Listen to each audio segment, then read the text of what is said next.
ngobrol-ngobrol bersama dengan dokter yang sangat luar biasa sekali yang sudah hadir di studio Elkoga Radio Bali ya, yang dimana kita bakal ngomongin seputar usus buntu. Kita langsung sapa saja dokternya. Selamat siang dokter. Selamat siang. Hai, apa kabar dokter? Baik. Baik, sehat ya? Gimana perjalanan ke sini tadi, lancar, macet, panasan atau gimana? Bali lagi macet-macetnya ya. Dan tambah juga kita lagi masuk musim kemarau, jadi ya panas. Tapi tetap semangat ya dok ya. Pastinya. Oke, baiklah. Kita kenalan dulu Elkogers di studio Elkoga Radio Bali. Sudah ada Dr. Francis Nur Yanong Celeste. Saya panggilnya Dr. Francis, Dr. Nur, Dr. Yanong atau Dr. Celeste ini? Dokter Francis. Dr. Francis. Oke, dokter. Dokter boleh kenalan dulu ke para pendengar Elkoga Radio Bali. Nama, kemudian dari mana serta tugasnya di mana biasanya.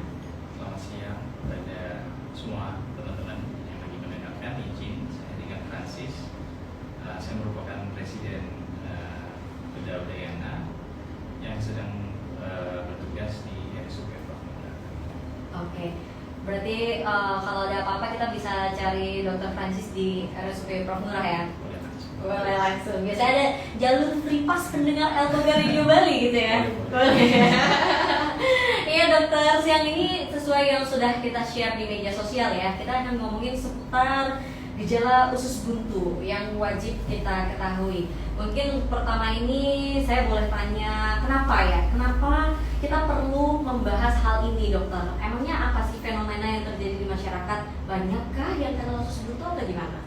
Jadi mungkin kita mulai dulu dengan disebut predileksi atau seberapa sering usus buntu ini terjadi. Ternyata dari beberapa studi, ada yang satu di Amerika, bahwa usus buntu itu merupakan penyakit yang paling sering ditemukan oleh dokter bedah di emergency, dan ternyata itu adalah operasi yang paling sering dikerjakan.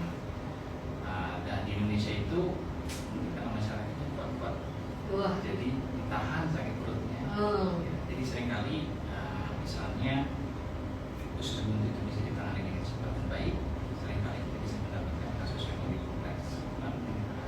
Jadi diharapkan dengan kita berbincang hari ini, masyarakat lebih teredukasi dan lebih mengetahui tentang usus buntu, sehingga penanganan mereka lebih baik, lebih cepat, lebih baik ya. Iya. Soalnya mungkin banyak di antara kita para masyarakat itu tidak bisa membedakan ya, yang mana sakit perut biasa sama yang mana sakit perut usus buntu gitu ya.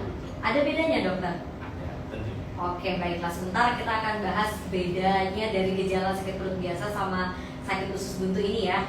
Tapi sebelumnya kami mau menginformasikan dulu kepada Anda Elkogers yang mau tanya-tanya, boleh banget ya. Kita membuka pintu pertanyaan untuk Anda yang pengen tahu lebih jauh lagi tentang gejala usus buntu ini. Siapa tahu ada di antara keluarga Anda yang mengalami atau Anda pernah juga mengalami sendiri. Boleh juga sampaikan cerita Anda ya, Elkogers. Bisa kirimkan ke via WhatsApp 081 236 155969 atau bisa juga gabungan di status terbaru kita yang udah di-share di Facebook di Langkosa Gagana serta di Instagram kita di @elkogafm. Kita akan tunggu gabungan Anda sampai jam 2 siang nanti. Plus juga kita akan bahas soal mitos-mitosnya dokter ya.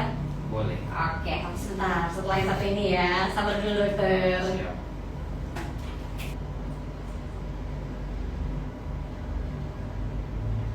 Six point nine Elkoga Radio Bali. Seperti kata Rizky Febian, sama cinta itu nggak boleh cuek ya dok ya.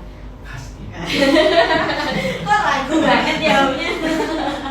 Iya, sama cintanya nggak boleh cuek, apalagi sama penyakit ya kan. Kalau sama penyakit kita emang benar-benar harus aware dong ya Elkogers. Salah satunya itu adalah terkait dengan yang kita bahas hari ini, yaitu adalah tentang usus buntu. Nah dok, ini juga ada salah satu pertanyaan yang masuk di WhatsApp-nya Elkoga Radio Bali. Sama-sama juga seperti yang saya atau mungkin juga orang lain ingin ketahui gitu ya. Biji jambu atau biji cabai katanya bisa bikin usus buntu, bener nggak dok? Ini sama kayak pertanyaan Bapak Gatot dari Kecubung. Apakah biji cabai itu bisa menyebabkan usus buntu? Ini pertanyaan yang sering di masyarakat. Silakan dok. Secara umum tidak. Jadi untuk usus buntu sendiri ada beberapa teorinya. Intinya sih untuk pasien-pasien yang mengkonsumsi diet yang tinggi serat itu merupakan faktor yang protektif terhadap usus buntu, artinya mencegah terjadi usus buntu. Nah, untuk pasien-pasien yang mengikuti diet yang rendah serat gitu ya, itu yang merupakan suatu faktor yang akan meningkatkan untuk terjadinya usus buntu. Nah, pada dasarnya kan kalau biji-bijian selama dikunyah dengan baik ya, dia pasti akan sama tubuh kita akan di-digest namanya, dan akan dibentuk sebagai kotoran. Jadi sebenarnya ya selama nggak ditelan betul-betul ya, kalau ditelan betul-betul ya bisa jadi faktor resiko. Kalau biji cabe berarti harus kita punya sampai hancur ya? Kan memang itu ada teorinya juga bahwa untuk proses pencernaan kan itu mulai dari mulut. Jadi bagi mungkin pendengar radio yang suka makannya cepat gitu nggak boleh. Harus kita mengunyah, ada yang teori yang bilang harus mengunyah sekitar 20-30 kali. Itu akan membantu untuk proses pencernaan agar makanan terabsorpsi dengan baik dan kita akan merasa lebih kenyang sebenarnya. Ya, jadi bagi-bagi yang mau turun berat badan masih lebih kenyang biasanya. Pelan-pelan makannya gitu ya. Berarti itu ya, biji-bijian ini bisa jadi salah satu faktor kalau misalnya kita tidak punya dengan baik gitu ya. Betul. Biji apapun itu, tidak hanya biji cabai aja, atau biji yang memang pedas saja. Cabai itu kan pedas ya? Gak ada apa sih namanya, gak ada kekhususan. Baiklah. Oke. Terus juga apakah usus buntu itu beneran buntu atau sebenarnya dia tuh hanya tersumbat aja, Dok? Ini pertanyaan yang sering di masyarakat, termasuk saya juga tanya. Jadi pertama kita harus tahu apa sih itu usus buntu. Jadi secara garis besar atau secara gampang, usus buntu itu adalah bagian dari usus besar. Jadi awal dari usus besar yang merupakan suatu struktur yang kira-kira ukurannya 5-10 cm ya, dengan diameternya sekitar 0,5 mm. Nah, itu bagian ujungnya memang buntu. Ya. Jadi paling sering itu terjadi adalah di bagian pangkalnya itu terjadi obstruksi. Itu karena tadi misalnya sesuatu benda asing yang masuk ke dalam, biasanya kotoran yang mengeras atau ada pembengkakan dari jaringan sekitar. Nah, itulah yang menyebabkan suatu usus buntu yang merata. Ya. Oh, berarti dia tuh memang buntu, bukan tersumbat gitu ya? Memang ujungnya buntu. Ujungnya memang buntu, cuman harusnya ada aliran balik dari mukosa. Jadi usus kita itu kan memproduksi mukus supaya peraliran dari isinya atau konten di dalamnya itu berjalan dengan baik. Nah, pada saat pangkalnya itu terjadi masuk benda padat atau terjadi obstruksi, itu jadi namanya blood obstruction secara medisnya ya, sehingga terjadi penumpukan dari konten di dalamnya nggak bisa keluar. Lama-lama meradang ini menyebabkan suatu usus buntu. Apa yang menyebabkan usus buntu ini biasanya, Dok? Nah, tadi seperti saya bilang, paling sering dari teori itu adalah kotoran yang mengeras. Nah, jadi paling sering itu juga penyebabnya adalah diet yang dengan serat yang rendah. Nah, jadi kalau di buku dibilang Western diet. Jadi, ternyata kalau pasien-pasien misalnya pakai diet yang di Bali itu banyak vegetarian gitu, itu bagus. Tapi kalau makanannya siap saji, rendah serat, itu meningkatkan resiko untuk terjadinya usus buntu. Berarti makanan berserat itu justru bagus gitu ya untuk usus kita ya. Baiklah, ini sudah ada pertanyaan yang masuk siang hari ini di WhatsApp-nya Elkoga Radio Bali di 081236155969. Kita langsung bahas aja ya, karena lumayan banyak ini pertanyaannya. Nanti Elkoga sedih kalau tidak dibaca satu-satu. Ada Lili Bulan dari Jalan Kecubung mau tanya, kalau saya jogging ataupun jalan cepat atau jalan terlalu jauh, kenapa perut saya seperti nyeri-nyeri? Apakah itu juga termasuk gangguan usus atau ada yang lain? Mengingat komponen yang ada di perut itu sangat banyak, Dok. Ada usus, lambung, hati, dan lain-lain. Bagaimana ya, Dok, cara membedakannya? Nah, pertama-tama memang di dalam perut kita itu kan seperti Mbaknya bilang tadi ada banyak struktur. Jadi pertama untuk mengetahui ini sifatnya dari mana, kita harus menggali lebih dalam. Ya, apakah nyerinya munculnya pada kapan?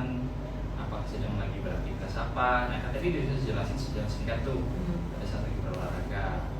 Nah, kalau misalnya kita harus tahu lokasinya di bagian atas, bagian tengah, bagian belakang.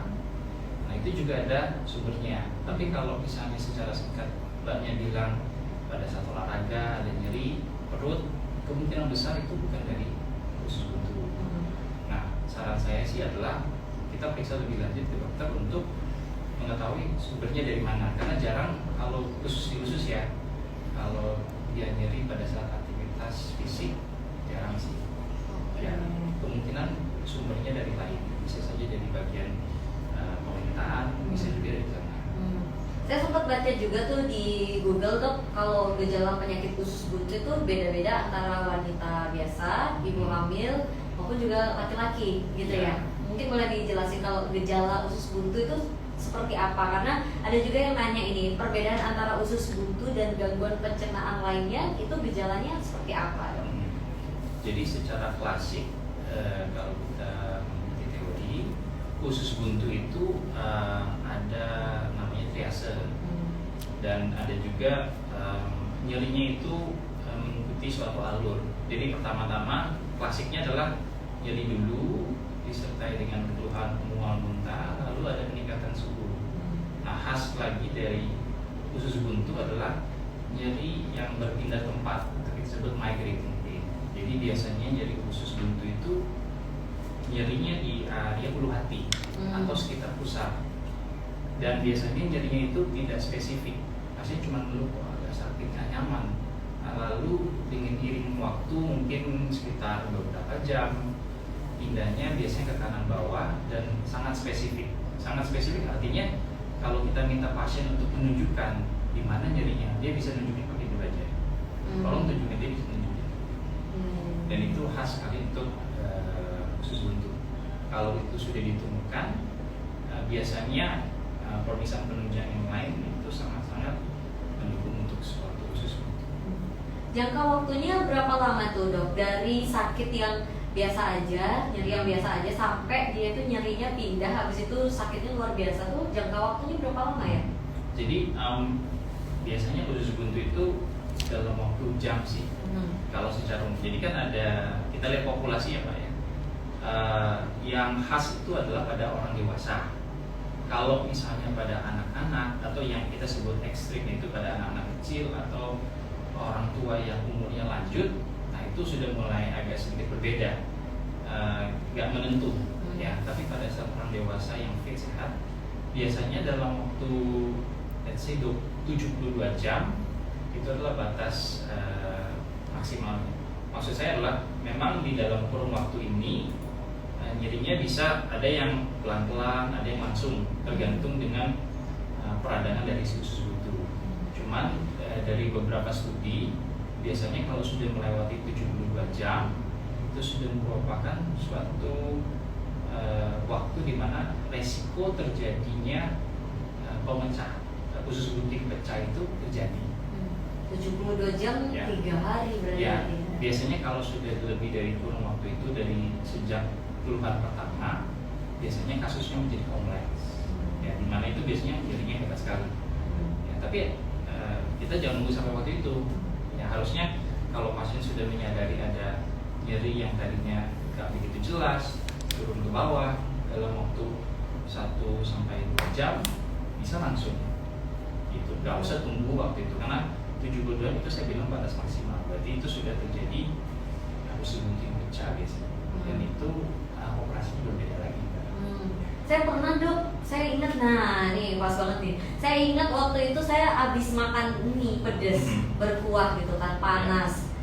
Terus makan, habis itu pulangnya itu langsung nyeri.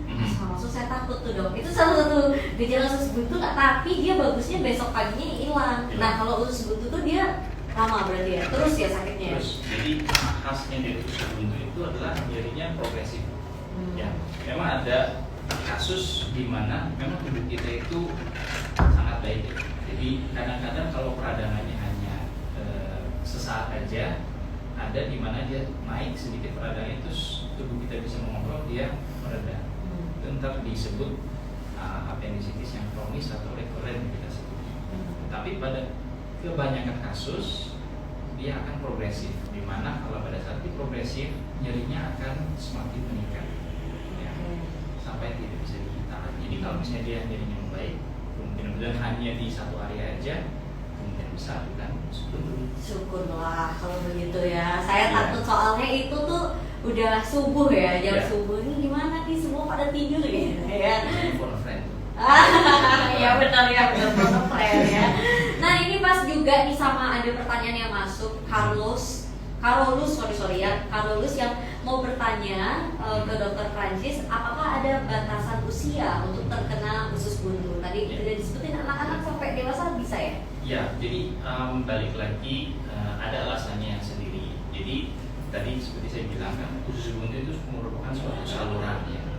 Nah ternyata dari studi yang dilakukan itu usus buntu pada suatu anak-anak itu muara di pangkalnya itu lebih lebar, sehingga chance dia untuk terjadi penyumbatan lebih sedikit ya. Dan sebaliknya pada pasien-pasien yang sudah di usia tua, ternyata muaranya itu sudah menutup kebanyakan. Jadi sehingga pada dua populasi ini jarang terjadi usus buntu.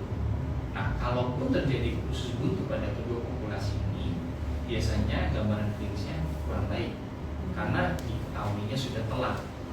Ya, jadi harus sudah parah sekali baru ketahuan biasanya pada dua populasi. Tapi memang pada dua populasi ini biasanya kita mikirkan penyakit yang lain dulu. Ya. Dan bisa jadi juga menimbulkan komplikasi ya? Sangat bisa. Oke, baiklah, sebentar akan kita bahas lagi itu ya, terkait dengan penyakit penyerta atau komplikasinya itu ya. Untuk Elkogers lainnya juga terima kasih atas pertanyaannya, sudah banyak sekali yang masuk di WhatsApp-nya Elkoger Radio Bali. Sebentar kita akan lanjutkan lagi perbincangan kita siang hari ini bersama dengan Dr. Francis ya. 96.9 Elkoger Radio Bali. Selamat siang Elkogers. Kami ucapkan kepada Anda yang sudah gabungan siang hari ini di media sosialnya Elkoger Radio Bali ya. Ada yang sudah komen-komen di Instagram kita di @elkogerfm. Ada Travis Putra Raharja yang mau bertanya untuk dokter, apa sih penyebab usus buntu itu? Apakah biji cabai atau biji-bijian yang lain? Tadi udah dijawab tuh ya, sudah dijawab, kita sapa. Terima kasih ya. Mudah-mudahan tadi sudah sempat dengerin di segmen pertama kita. Kemudian juga ada Kade Yuli dari Tengkulak Gianyar mau tanya tentang bagaimana gejala usus buntu. Mertua saya sudah operasi usus buntu 2 hari yang lalu. Apakah operasi sama Dokter Francis? Siapa tahu ya kan. Mungkin kita bisa lebih tekankan sekali lagi dok untuk gejala usus buntu ini. Silakan. Oke, jadi mungkin yang tadi saya bilang, ulang secara singkat. Memang secara khas itu diawali oleh nyeri perut yang disertai dengan diikuti oleh mual, muntah, lalu dengan demam. Nah, khas lagi untuk usus buntu adalah yaitu migrating pain, jadi yang mulai dari ulu hati yang berpindah ke bagian kanan bawah. Cuma memang ada beberapa mungkin gejala tambahan yang bisa berbeda berdasarkan lokasi dari usus buntu. Jadi ternyata untuk dilakukan penelitian, usus buntu itu tidak satu posisi aja. Jadi ada yang paling sering itu kalau kita melihat dia menggantung, ada yang ke belakang, ada yang ke depan, ada yang nyamping gitu ya. Nah ternyata tergantung posisi dia itu bisa menyebabkan gejala-gejala yang berbeda. Ya, jadi misalnya kalau dia agak sedikit ke belakang, dia bisa menimbulkan nyeri yang ada di pinggang, ya seperti pasien yang ada batu saluran kemih seperti itu. Kalau dia agak ke bawah, bisa menyebabkan gejala iritasi dari kandung kemih. Jadi biasa pasien akan mengeluh kok saya agak sedikit seperti infeksi saluran kemih, juga bisa pipis, karena pipis yang sakitan gitu ya. Dan terutama pada wanita itu agak lebih sulit karena di bedanya laki-laki dan wanita kan ada organ-organ bagian reproduksi. Nah, ada beberapa penyakit yang gejalanya mirip sekali dengan suatu usus buntu, sehingga itu agak sedikit sulit dibedakan dari klinis. Biasanya itu kita perlu bantuan dari penunjang, misalnya USG atau CT scan. Benar-benar. Berarti kita itu sebenarnya nggak bisa self diagnose gitu ya?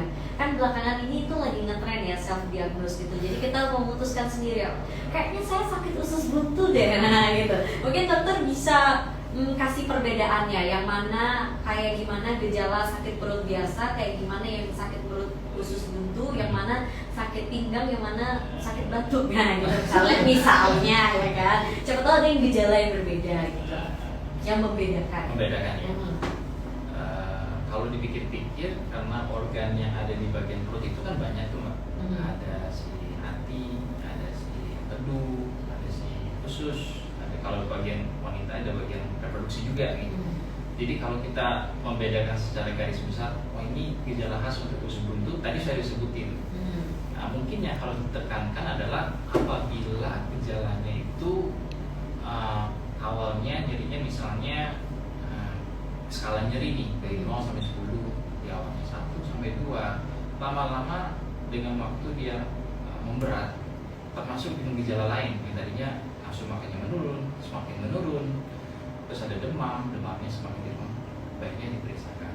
Karena biasanya kalau sifatnya yang tidak berbahaya, pasti dia akan membaik dengan sendirinya, atau dengan tidak istirahat atau menggunakan obat-obatan simptomatis kita sebutnya ya, akan membaik. Tapi kalau dia ada yang suatu patologi atau suatu hal yang abnormal yang perlu ditelusuri lebih lanjut, pastinya salah satunya adalah usus buntu. Makanya untuk mendiagnosa itu tidak bisa 100% bilang oh gejala ini. Ternyata ada beberapa hal yang kita harus lakukan, checklist lah gampangnya, supaya aman untuk pasien dan memang kita juga sudah mendiagnosa dengan baik. Ya, tadi dokter kan bilang sebaiknya diperiksakan ke dokter atau rumah sakit gitu ya. Berapa lama sih kita harus menunggu di rumah sampai akhirnya kita memutuskan untuk ke dokter? Karena pernah juga nih kasus salah satu keluarga di rumah saya ya, yang baru hari pertama sakit kemudian ke dokter, disuruh pulang sama dokternya. Betul. Gimana tuh dok? Ya jadi bukan berarti kan kita harus memikirkan apakah itu mengarah ke usus buntu atau tidak. Nah, ada beberapa contohnya nih scoring system untuk menentukan apakah orang ini kemungkinan usus buntu atau tidak. Nah, ada satu scoring system yang paling simpel namanya Alvarado. Ada sistem lain tapi mungkin itu paling simpel. Nah, berdasarkan gejala pasien dan mungkin pemeriksaan lebih simpel, kita bisa menentukan nih kira-kira pasien ini mengarah ke usus buntu atau tidak. Nah, kalau misalnya scoringnya rendah, biasanya di bawah 4, 5 ke bawah itu kemungkinan untuk usus buntu itu rendah. Ya, biasanya kita bisa menginformasikan kepada pasien dan keluarganya bahwa saat ini kemungkinan usus buntu rendah. Tapi apabila gejala memberat atau dirasakan tidak nyaman berlanjut, berarti kita periksa lebih lanjut. Nah, biasanya kalau scoringnya udah mulai meningkat tuh misalnya di arah 5 sampai 6 gitu ya, biasanya kita bisa melakukan pemeriksaan penunjang untuk memperkuat diagnosa kita untuk USG atau CT scan non kontras. Nah, biasanya kalau di atas 7, nah itu kemungkinan besarnya adalah suatu usus buntu. Nah, biasanya kita bisa lakukan tindakan. Nah, ini salah satu contoh ya. Tentunya pada case by case ada pertimbangan masing-masing. Jadi kadang-kadang ada misalnya perempuan masa muda, dia haidnya udah berhenti, maksudnya lagi tiba-tiba dia bilang haid saya udah 3 minggu lalu udah nggak haid. Ya, tentu kita harus memikirkan apakah masih ini hamil atau tidak. Karena itu ternyata salah satu penyakit yang bisa mirip-mirip sama usus buntu. Nah, di sana kita perlu imaging tambahan. Untuk kita akan mengkonsul teman-teman dari kebidanan untuk membantu kita cross check. Itu gunanya kerjasama yang baik. Berarti sebenarnya ada alasan atau pertimbangan kenapa akhirnya dipulangin gitu ya? Pastinya. Oke, baiklah, ini pas juga nih sama pertanyaan dari siapa ini? Tidak ada namanya ya. Nomor belakangnya 67. Hai, terima kasih sudah gabungan ya siang hari ini di Alpaga Radio Bali. Tadi itu kadang-kadang suka sakit perut di daerah kanan. Apakah gejala usus buntu? Kemudian apakah bisa usus buntu itu disembuhkan dengan minum obat saja dan tanpa dioperasi? Nah, itu apakah kita ketika pulang itu dikasih obat? Nah, itu gimana tuh, Dok? Ya, jadi memang dunia medis ini berubah terus ya. Itu bagus, jadi selalu ada penelitian baru. Memang saat ini konsensus terakhir adalah untuk semua orang yang sudah kita mendiagnosa adalah suatu usus buntu secara klinis, itu baiknya dilakukan tindakan operasi. Ya, tapi memang saat ini sedang berjalan beberapa clinical trial kita sebut, dan beberapa trial kecil menunjukkan bahwa pada beberapa kasus atau pertimbangan khusus bisa dilakukan tanpa operasi. Ya, tapi kasus-kasus waktu itu yang saya lihat studinya ada yang pada pasien-pasien yang fobia operasi atau di mana pasien-pasiennya misalnya umurnya lanjut, penyakit penyertanya banyak, sehingga resiko terjadi efek samping dari operasi terhadap usus buntunya itu 50-50. Ya, jadi itu juga menjadi pertimbangan buat kita. Ya, tapi secara umum saat ini konsensusnya adalah apabila seorang terdiagnosa dengan usus buntu akan kita operasi. Oke, berarti ini juga menjawab sekalian pertanyaan dari Nata yang gabungan dari seputaran Batu Bulan yang tanya apakah semua usus buntu harus dioperasi ya, Dok? Ya, untuk sementara ini begitu ya. Oke, baiklah. Nah, ini juga saya penasaran nih, pernah juga saya jadi pembicaraan di tongkrongan gitu ya. Kalau habis operasi, ususnya kan dipotong tuh, berarti kita tidak akan mengalami penyakit usus buntu lagi ya? Nah, masih bisa. Masih bisa? Masih bisa. Kan usus buntunya udah dipotong. Masih ada yang buntu lagi. Daerah mana tuh daerah? Jadi kan namanya operasi usus buntu. Jadi tadi kan saya bilang usus buntu merupakan bagian dari usus besar, di mana panjangnya sekitar 5-10 cm. Nah, tergantung kondisi dari usus buntu pada saat operasi itu berbeda-beda. Artinya apa? Ada yang misalnya waktu dia datang ada nyeri langsung diberobat. Biasanya tuh jaringan atau usus sekitar usus buntunya masih dalam kondisi bagus, strukturnya belum ada yang pembengkakan, berlebihan atau pelengketan, sehingga operasinya bagus ya. Nah, itu pada saat kita membebaskan atau memotong si usus buntu, ada jarak minimal yang harus di antara usus dan si usus buntu. Jadi ini usus nih, harus ada jarak minimalnya. Apabila kita meninggalkan terlalu banyak, mungkin itu karena kesulitan operasi atau tidak, bisa terjadi usus buntu yang kedua meradang dari sisa-sisa dari usus tersebut. Ya, tapi itu biasanya terjadi karena pada saat operasinya itu sulit. Jadi pada saat kita mau membebaskan diri dari organ sekitar atau yang lain ada pelekatan. Jadi sisa-sisa usus buntunya itu ketinggalan lebih dari diharapkan. Seperti itu. Baiklah, pas juga ada yang pertanyaan yang masuk Bejo ya. Dia nanya apakah usus buntu yang sudah dioperasi masih bisa terkena usus buntu lagi? Dewi ya. Bisa, tapi memang jarang. Bisa, tapi memang jarang ya. Sudah terjawab ya Bejo ya. Terima kasih sudah bertanya untuk siang hari ini. Ada juga pertanyaan ini berkaitan sama operasi ya dokter ya. Setelah kita operasi, berapa lama jangka waktu kita untuk beristirahat? Apakah setelah operasi itu bisa aktivitas bebas atau justru dibatasi? Sebentar akan kita jawab. Dokternya udah napas udah mau jawab nih. Habis itu. Iya, sebentar akan kita jawab ya untuk pertanyaan yang sudah masuk. Terima kasih Albagas. Jangan kemana-mana karena kebersamaan kita masih ada sekitar 15 menit lagi sampai di jam 2 siang nanti ya.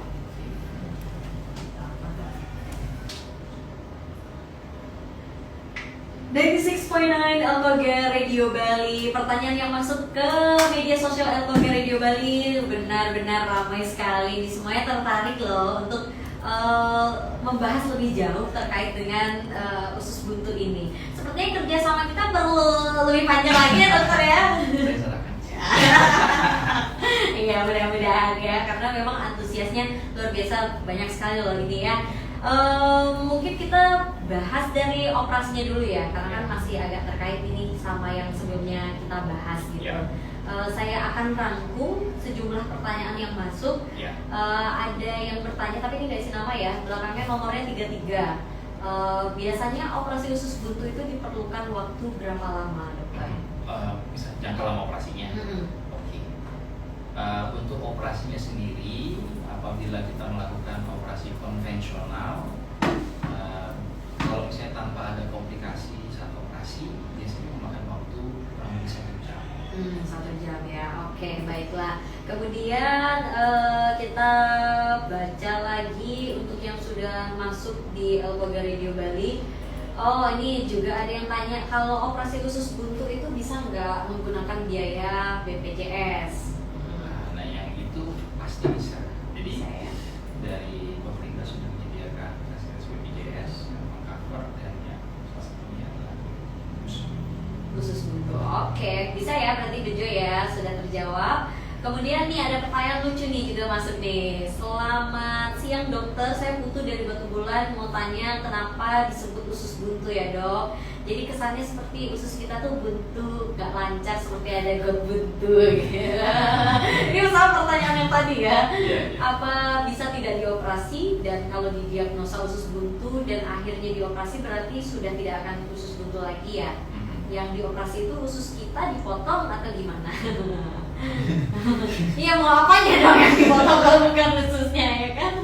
Ya, tadi seperti saya sudah jelaskan itu usus buntu memang merupakan bagian dari usus besar ya, dimana di suatu struktur yang kecil sekitar 5-10 cm dengan diameter sekitar 0,5 mm, dimana bisa terjadi obstruksi.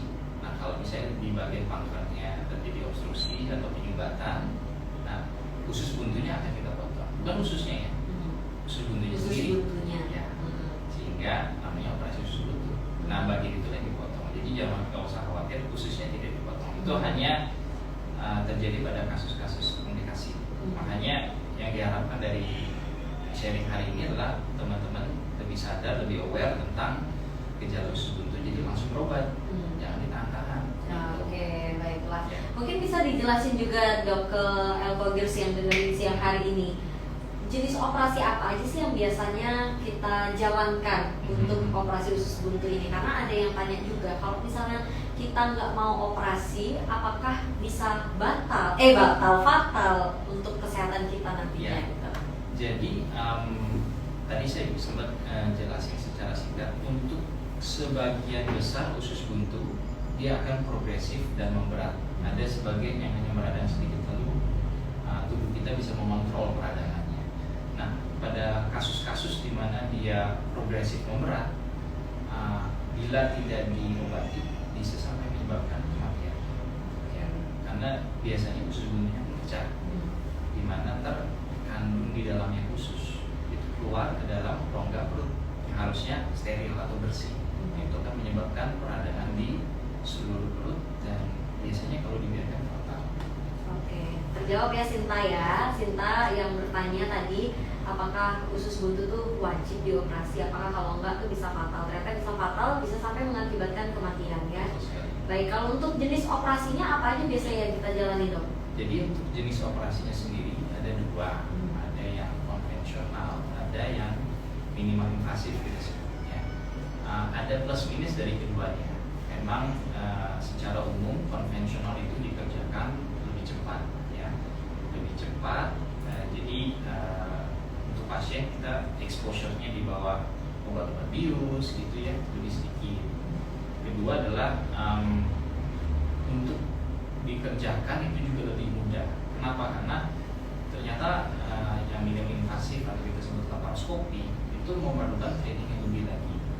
Ya, dan yang ketiga adalah biayanya berbeda. Artinya biayanya berbeda karena untuk kita melakukan yang minim invasif atau laparoskopi harus membeli alat yang khusus ya untuk bisa digunakan untuk operasi tersebut. Tidak, alat khususnya itu tentunya dibeli oleh rumah sakit.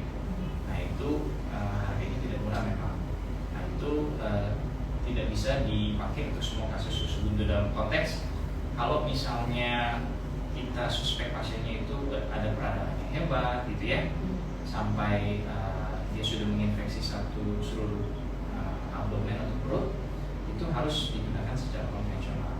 Jadi hanya pada beberapa kasus selektif bisa melakukan imunisasi. Jadi misalnya dia datangnya lebih awal, kemungkinan komplikasi rendah, nah itu bisa kita lakukan secara laparoskopi atau imunisasi.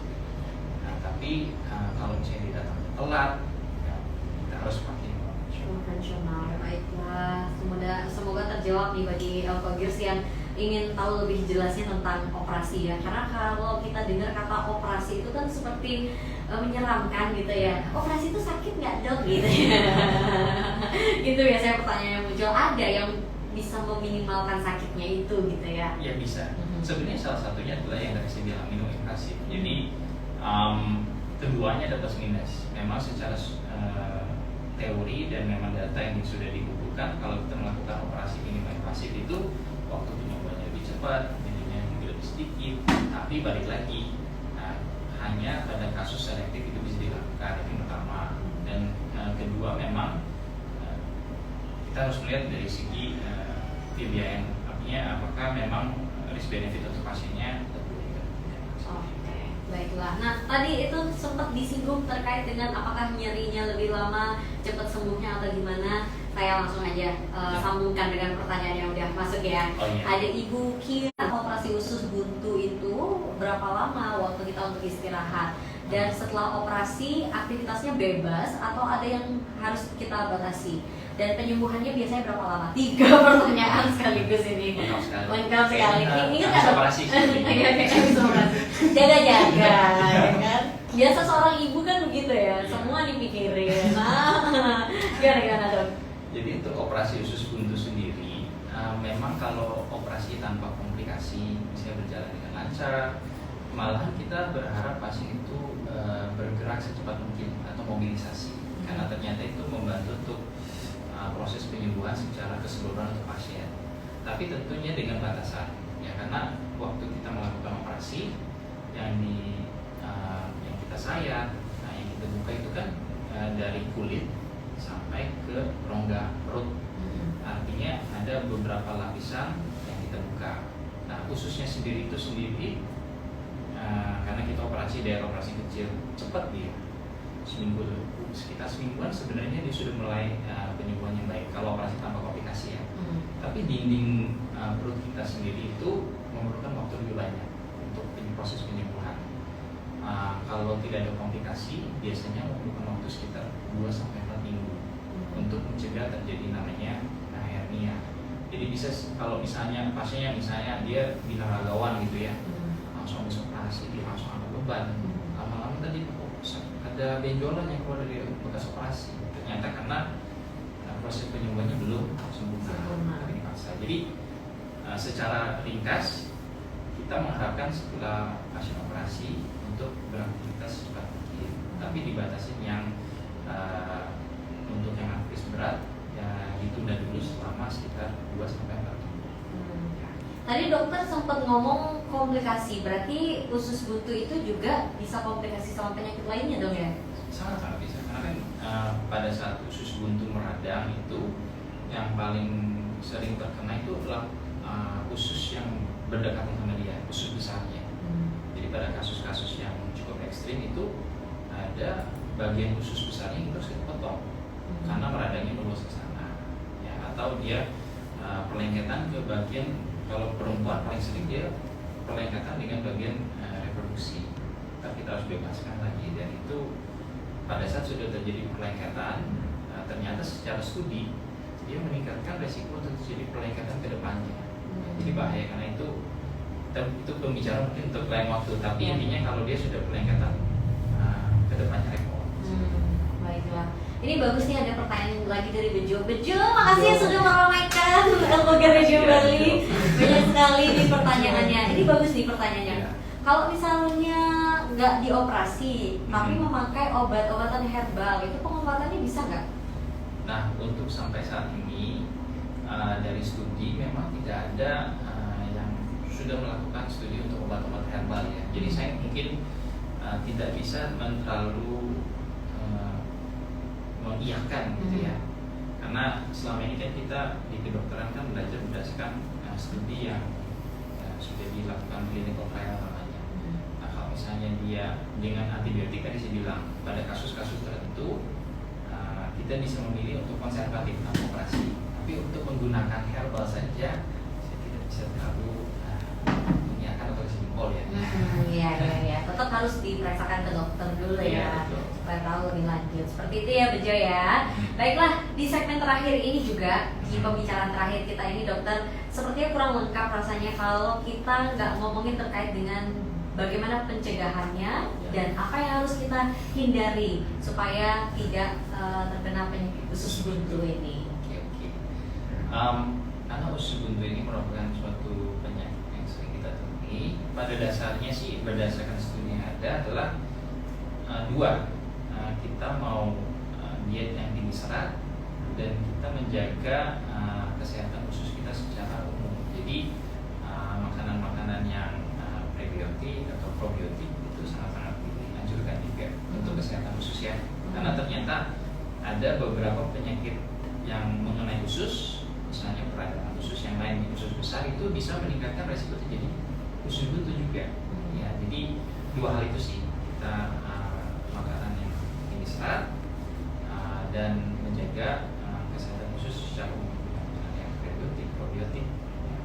Yang itu tuh ya, yang ini tuh ya. Saya minum 2 ya gitu ya. Iya. Sponsor gitu. Pokoknya siapa kan denger ya. Saya mau dia ngomongnya gitu ya. Oke dokter, terima kasih banyak atas perbincangan kita siang hari ini, benar-benar luar biasa seru sekali. Lebih jauh lagi tentang kesehatan bisa kali ya, berarti follow media sosialnya ya. Boleh promo dokter, media sosial mana yang bisa kita follow? Jadi kalau menurut teman-teman pendengar hari ini yang kita sharing itu bermanfaat, diharapkan bisa mengikuti IG PPDS Bedah Udayana. Tinggal ketik aja di Instagram, lalu tentunya ikut juga Elkoga FM untuk berita yang lebih update. Kalau mau chat personal juga bisa. IG personal ada di bawah sini Elkoga ya. Yang bisa lihat hanya yang punya iman aja. Kalau tidak bisa lihat nanti kata imannya. Kayak bercanda ya. Sekali lagi terima kasih banyak untuk Dr. Francis dan juga teman-teman dari Residen Ilmu Bedah Universitas Udayana. Semoga kerjasama kita bisa berlangsung lama ya, supaya Elkogers juga bisa mendapatkan informasi yang edukatif. Karena tadi sudah ada yang muji nih, wah acaranya edukatif sekali. Sukses terus untuk dokter dan juga Radio Elkogers. Kita ketemu lagi di lain kesempatan ya dokter ya. Terima kasih banyak.